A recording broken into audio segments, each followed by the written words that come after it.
Rest now, weary traveller. Another day is done, and you have journeyed well.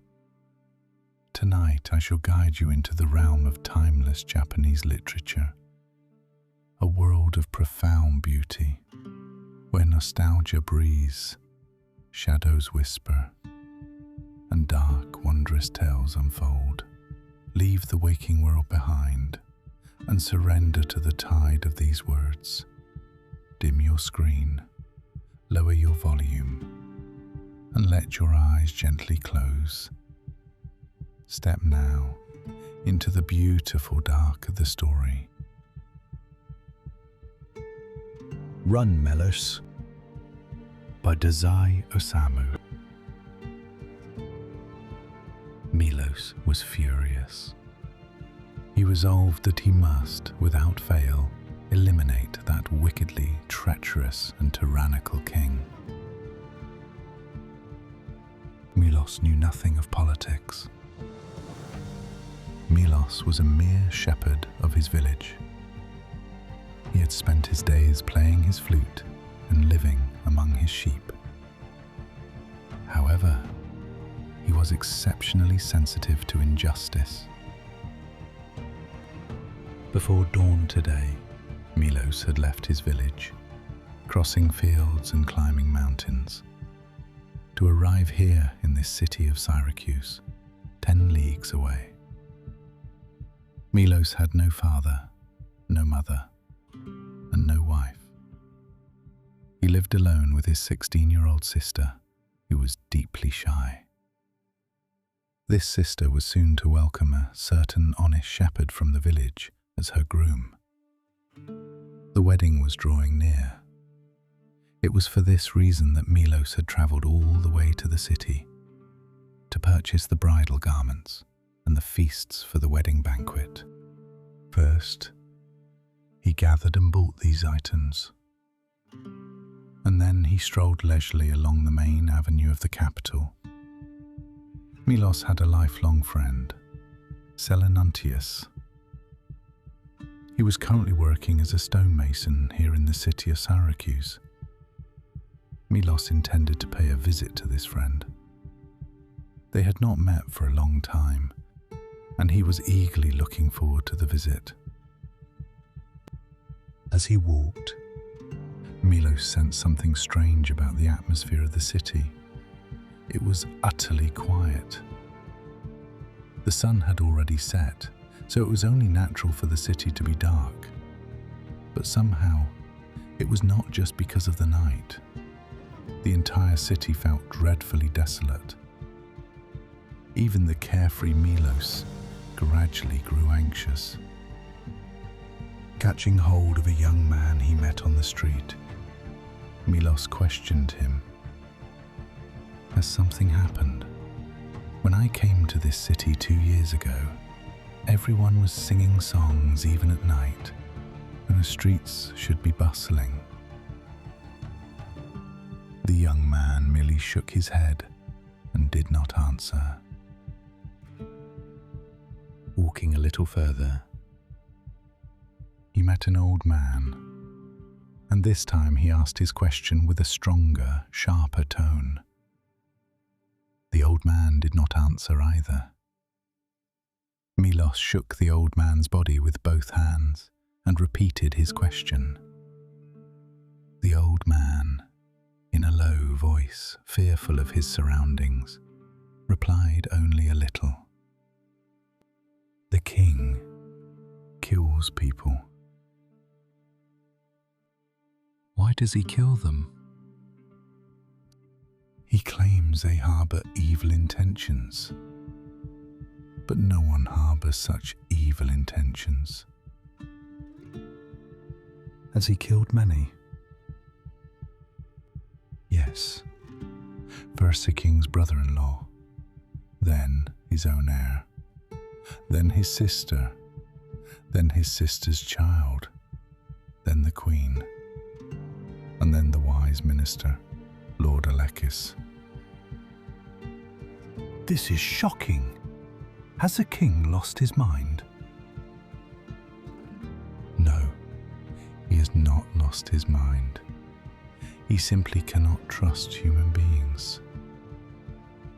Lately, he has come to suspect even the hearts of his courtiers. He has ordered anyone living somewhat lavishly to surrender a hostage. If they refuse a command, they are crucified and killed. Today, 6 people were executed. Hearing this, Melos flew into a rage. What an appalling king! He cannot be allowed to live. Melos was a simple man. With his purchases still strapped to his back, he walked sluggishly right into the royal castle. In no time at all, he was apprehended by the patrolling guards. Upon being searched, a dagger was discovered in Melos's pocket, and the commotion escalated. Melos was dragged before the king. "What did you intend to do with this dagger? Speak." The tyrant Dionysius questioned him calmly, yet with formidable authority. The king's face was deathly pale, and the furrow between his brows was as deep as if it had been carved into his skin. "To rescue the city from the hands of a tyrant," Melos replied without a hint of fear. "You?" The king smiled with pity. "What a helpless fool. You do not understand my loneliness." "Silence," Melos retorted, bristling with indignation. "To suspect the human heart is the most shameful of vices. You even doubt the loyalty of your own people. You people are the ones who taught me that suspicion is the only righteous defense." The tyrant murmured calmly, letting out a heavy sigh. The human heart cannot be relied upon. Humans are by nature nothing but lumps of selfish desire. They must not be trusted. He sighed again. "And yet, I too desire peace." "Peace for what? To protect your own position?" This time Melos mocked him. "What kind of peace is achieved by slaughtering innocent people?" "Silence, you low-born wretch!" The king snapped his head up and retorted. "With your mouth you can utter any pure sentiment, but I can see right through to the depths of human entrails. Soon enough, you too will be weeping and begging for mercy upon the cross. But I will not listen." "Ah, the king is clever. Go ahead and flatter yourself. I am fully prepared to die. I will never beg for my life. However..." Melos broke off, casting his eyes down to his feet and hesitating for a split second. "However, if you have any inclination to show mercy, grant me a 3-day reprieve before my execution. I wish to allow my only sister to take her husband. Within those 3 days, I will have the wedding celebrated in the village, and I will absolutely return here." "Absurd." The tyrant laughed low in a raspy voice. "What a ridiculous lie. Do you expect me to believe a bird you set free will fly back to its cage?" "Yes, it will return," Melos insisted desperately. "I keep my promises. Please grant me just 3 days. My sister is waiting for my return." "If you cannot trust me that much, very well. In this city there is a stonemason named Selenuntius. He is my matchless, dearest friend. I will leave him here as a hostage. If I run away and do not return here by sunset on the 3rd day, you may strangle that friend to death." I beg of you, do so." Hearing this, the king smiled inwardly with cruel satisfaction. What an arrogant fool! He will surely never return. It would be amusing to release him, pretending to be deceived by this liar. And it would feel exquisite to execute the substitute on the third day.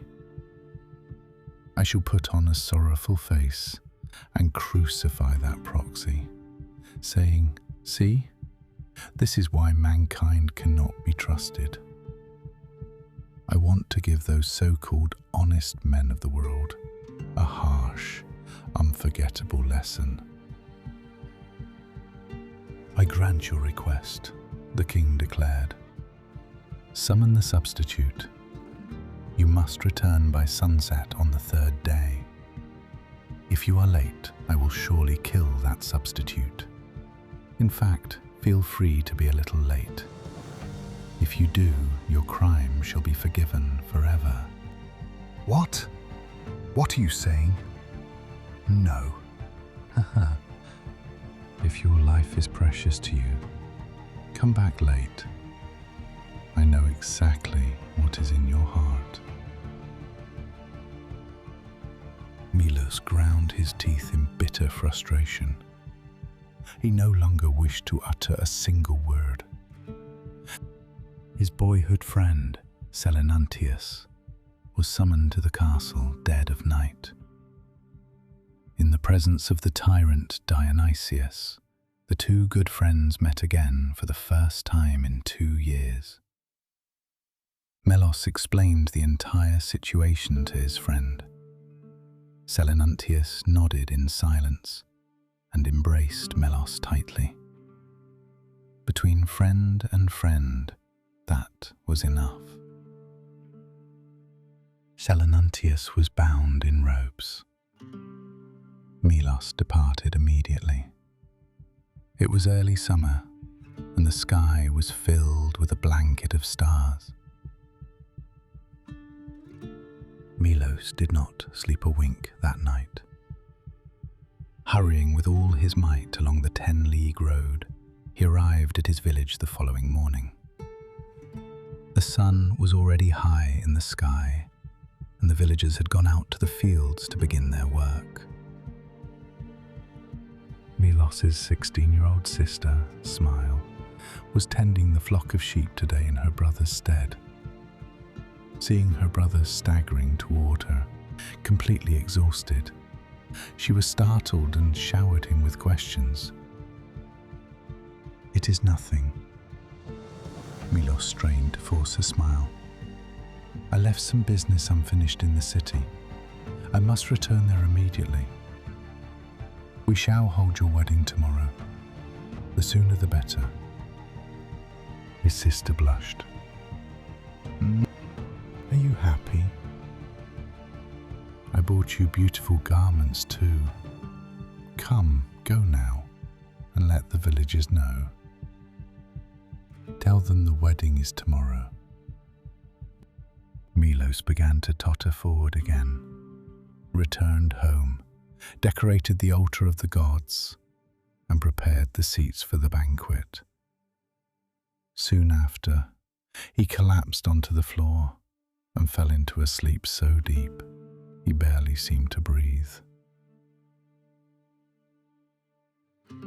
When he awoke, it was night. As soon as he got up, Melos visited the groom's house. He explained that due to certain circumstances, he needed the wedding to be held the next day. The shepherd groom was astonished and replied, "That will not do. We have made no preparations on our end yet. Please wait until the grape harvest." Melos insisted, "I cannot wait. Please, let it be tomorrow."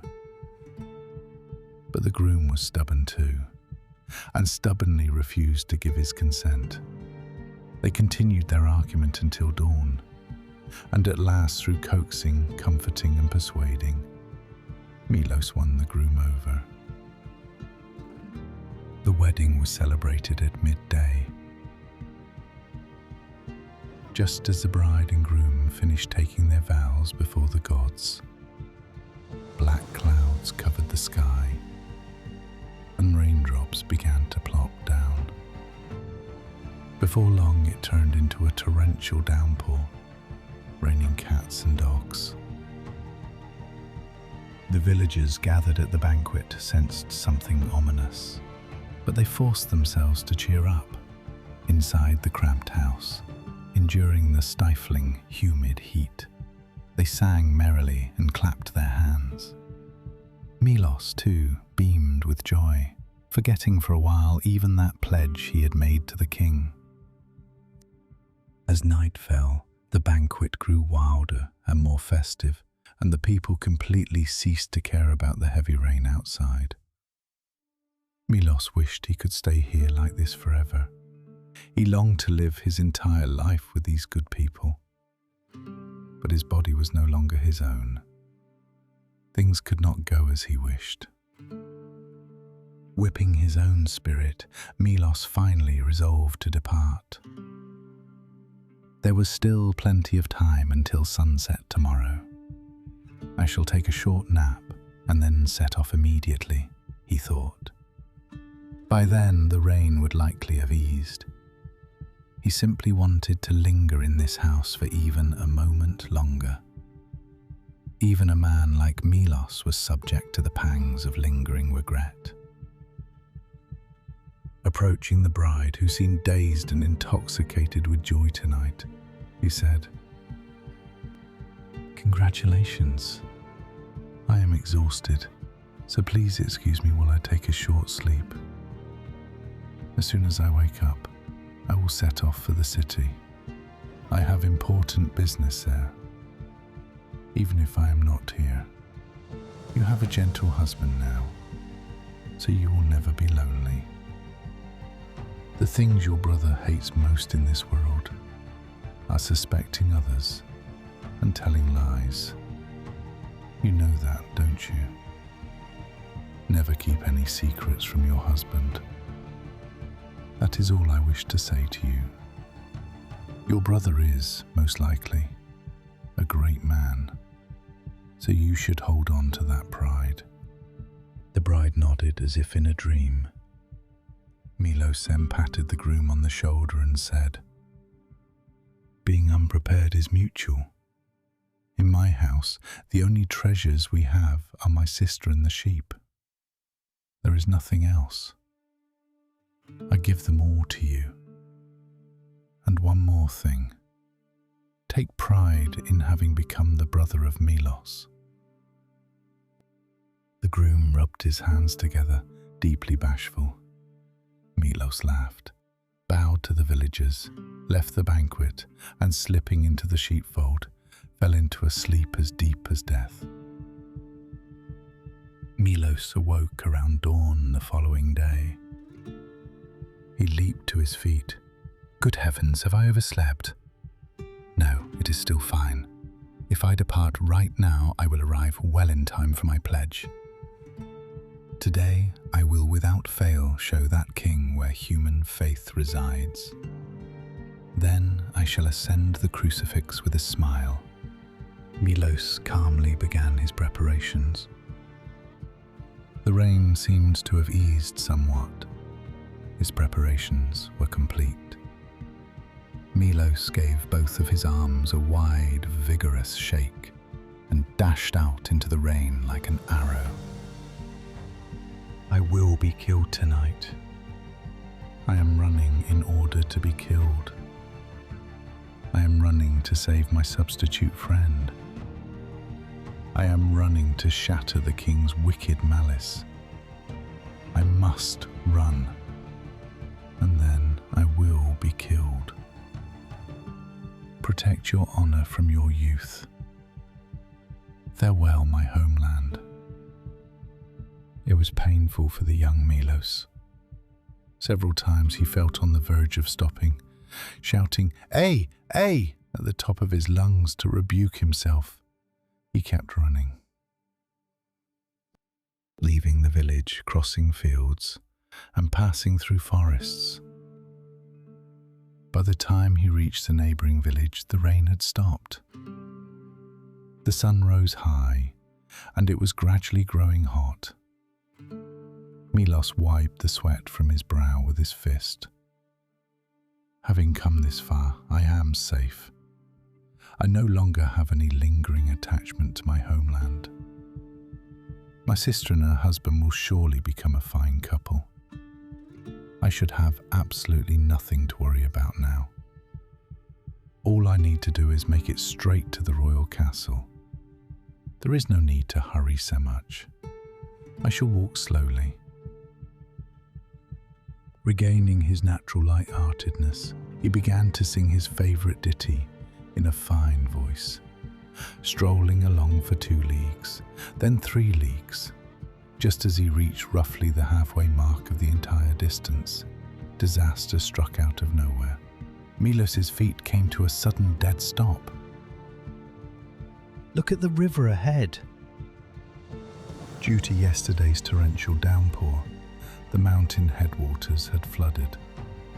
The muddy water gathered downstream in a surging torrent, destroying the bridge in a single violent onslaught. The roaring rapids were tossing the bridge beams to smithereens. He stood rooted to the spot in utter dismay. He looked all around and shouted at the top of his lungs, but every single moored boat had been swept away by the waves without a trace, and no ferryman was to be seen. The current swelled further and further, spreading out like an ocean. Melos crouched on the riverbank, weeping like a child, and lifted his hands to Zeus in desperate supplication. Oh, calm this raging current. Time is slipping away second by second. The sun is already at midday. If I cannot reach the royal castle before it sets, that good friend of mine will die because of me. The muddy torrent leapt and raged ever more violently, as if mocking Melos's cries. Waves swallowed waves, swirling and churning, while time vanished moment by moment.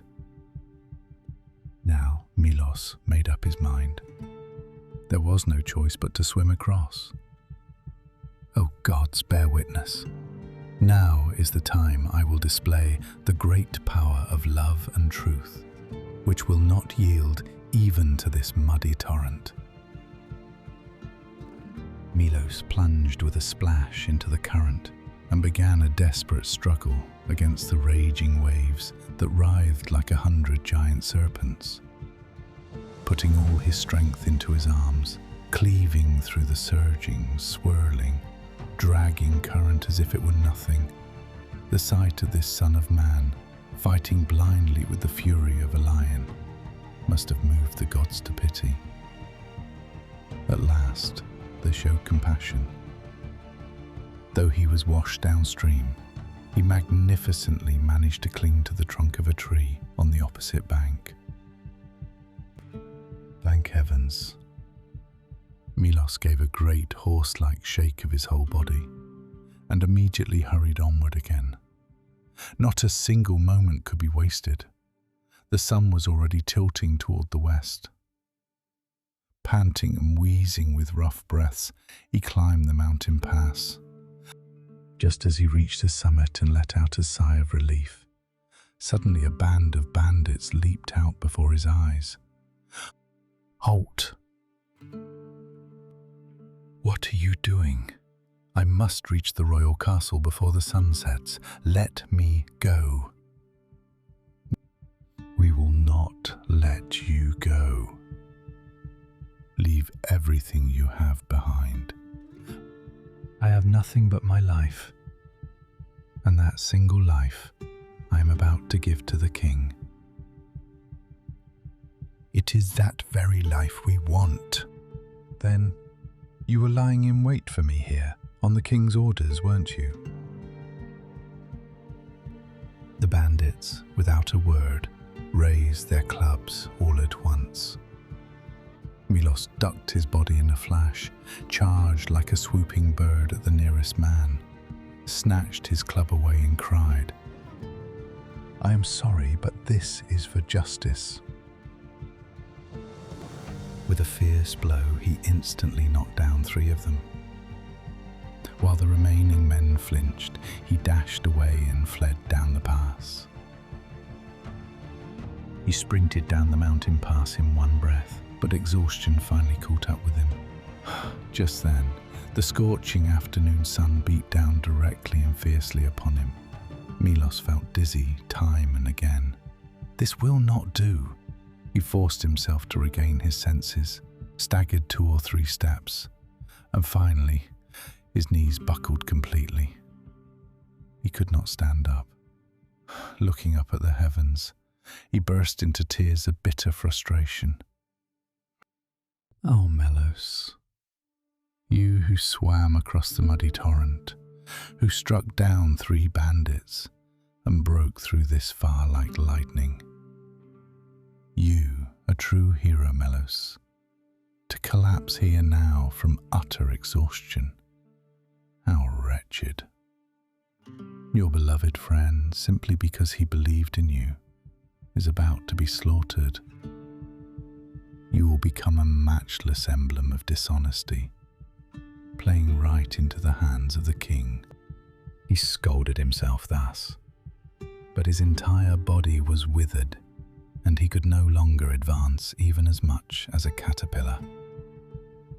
He rolled over onto the grass by the roadside. When the body is exhausted, the spirit breaks with it. A defiant, cynical mindset entirely unsuited to a hero began to nest in the corner of his heart. I have labored this hard. There was never the slightest intention in my heart to break my promise. Gods bear witness, I have striven with all my might. I have run until I can no longer move. I am no faithless traitor. Oh, if only I could slice open my chest and present my crimson heart to your eyes, to show you this heart that beats solely on the blood of love and truth. Yet, at this crucial hour, my strength and soul are entirely spent. I am an utterly ill-fated man. I will surely be laughed at. My family will be laughed at too. I have deceived my friend. Collapsing halfway is the same as having done nothing from the very beginning. Oh, whatever happens, happens. This may well be my fixed destiny. Selenuntius, forgive me. You always believed in me. I too never deceived you. We were truly good friends. Never once did we harbour a dark cloud of suspicion in each other's hearts. Even now you must be waiting for me innocently. Oh, you must be waiting. Thank you, Selenuntius. Thank you for believing in me so well. When I think of that, it is unbearable. The truth between friends is the most glorious treasure in this world to take pride in.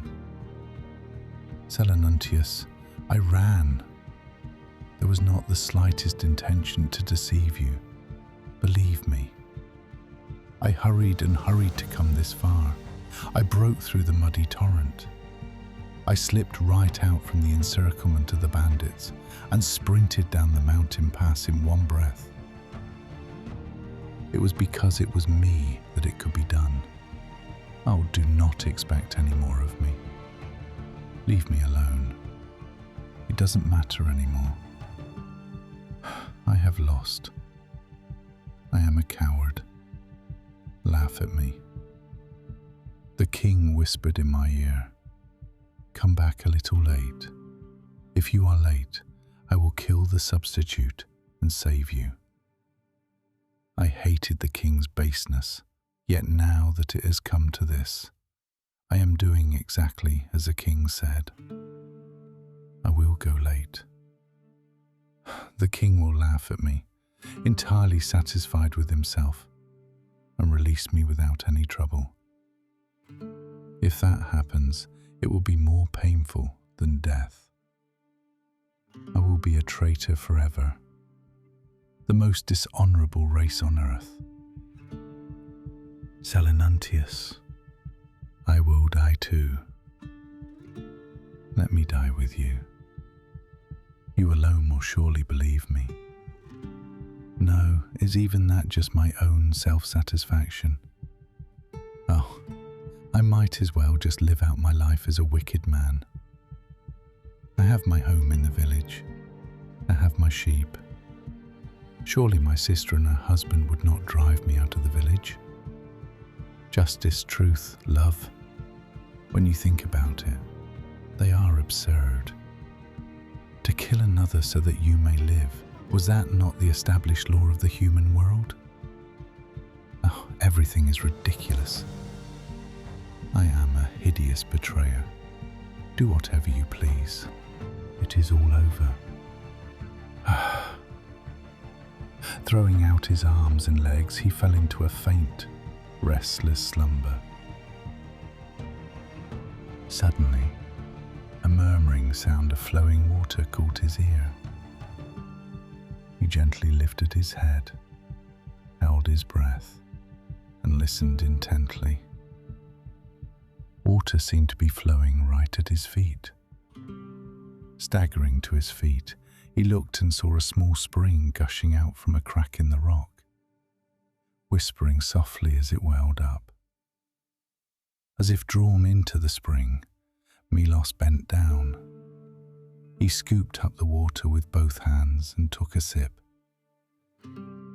He let out a long, deep sigh, feeling as though he had just awakened from a dream. I can walk. I will go. Along with the recovery of his physical strength, a glimmer of hope was reborn within him. The hope of fulfilling his duty. The hope of sacrificing his own life to protect his honor. The setting sun cast its red light upon the leaves of the trees, making both leaves and branches glow so intensely they seemed to burn. There was still time before sunset. There is someone waiting for me. Someone who is waiting quietly, without the slightest doubt. I am trusted. A life like mine is of no consequence. This is no time for easy-minded thoughts of dying to apologize. I must fulfill that trust. Right now, that is the only thing. Run, Melos! I am trusted. I am trusted. That whisper of the devil just now, that was a dream. A bad dream. Forget it. When the vital organs are exhausted, one occasionally sees such foul dreams. Melos, it is no shame of yours. You are a true hero after all. Have you not stood up and become able to run once more? Thank heavens. I can die as a man of justice. Oh, the sun is setting. It is sinking rapidly. Wait for me, Zeus. I have been an honest man since the day I was born. Please let me die as an honest man. Pushing aside and knocking over the people on the road, Melos ran like a black wind. He sprinted right through the middle of a revelry in a field, astounding the banqueters, kicked aside a dog, leapt over a stream, and ran 10 times faster than the gradually sinking sun. The instant he rushed past a group of travelers, he caught a fragment of an ominous conversation. By now that man is probably being crucified. Oh, that man. It is for that man that I am running so hard right now. That man must not be allowed to die. Hurry, Melos, you must not be late. Show them the power of love and truth now. Appearance did not matter anymore. Melos was now virtually stark naked. Unable to catch his breath, blood spurted from his mouth 2 or 3 times. He could see it. Far in the distance, the small towers of the city of Syracuse were visible. The towers were glittering, catching the light of the evening sun. "Oh, Master Melos," a groaning voice drifted to him with the wind. "Who is it?" Melos asked without stopping. "It is Philostratus. I am a disciple of your friend, Selenuntius." The young stonemason shouted as he ran behind Melos. "It is no use anymore. It is futile. Please stop running. You can no longer save him." "No, the sun has not set yet. Right now, he is about to be executed. Oh, you are too late. I resent you for this. If only you had been just a little bit faster." "No, the sun has not set yet." With a heart ready to burst, Melos stared solely at the huge crimson evening sun. There was nothing to do but run. "Stop! Please stop running. Now your own life is what matters. He believed in you. Even when he was dragged out to the execution ground, he remained unperturbed. Even when the king mocked him relentlessly, he only answered, 'Melos will come.' And he appeared to maintain his steadfast conviction." That is exactly why I run. Because I am trusted, I run. Whether I make it in time or not is no longer the issue. Human life is no longer the issue either. I am running for something far more terrifyingly grand. Follow me, Philostratus. Oh, have you lost your mind? Then run with all your might. Perchance you might make it after all. Run! Needless to say, the sun had not set yet. Exerting the last of his dying strength, Melos ran.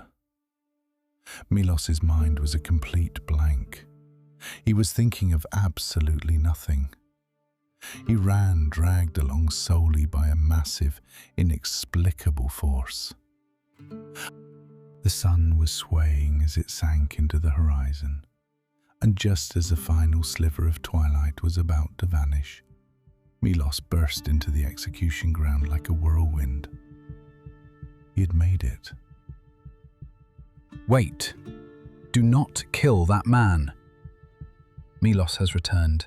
As promised, I have returned just now." He had intended to shout this at the top of his lungs to the crowd, but his throat was crushed, and only a faint, raspy whisper came out. Not a single soul in the crowd noticed his arrival. Already the crucifix pillar stood high, and Selenuntius, bound in ropes, was being slowly drawn upward. Witnessing this, Melos summoned his final courage. Just as he had cleaved through the muddy torrent earlier, he pushed and shoved his way through the crowd, crying out, "It is me, executioner. The one to be killed is me, Melos. I, who left him as a hostage, am here." Shouting with all his might in his hoarse voice, he finally ascended the execution platform and lunged, biting onto the feet of his friend as he was being hoisted up. The crowd erupted in a roar. "Splendid! Pardon him!" they clamoured from all sides. Selenuntius's ropes were untied. Selenuntius, Melos said with tears welling in his eyes. Strike me. Strike my cheek with all your might. I saw a bad dream once along the way. If you do not strike me, I do not even have the right to embrace you. Strike. Selenuntius, appearing to understand everything, nodded. He struck Melos's right cheek so hard, the sound echoed throughout the entire execution ground. After striking him, he smiled gently and said, Melos, strike me. Strike my cheek with a sound just as loud. During these 3 days, just once, for a fleeting moment, I doubted you. For the first time in my life, I doubted you. If you do not strike me, I cannot embrace you. Melos swung his arm with a whistle and struck Selenuntius's cheek. Thank you, my friend, both said simultaneously.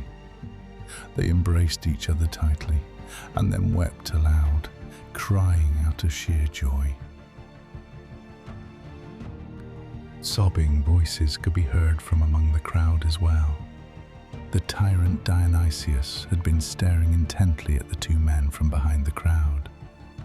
But presently he approached them quietly, his face flushing, and spoke. Your wish is granted. You have defeated my heart. Truth was by no means an empty illusion. Would you let me become one of your companions?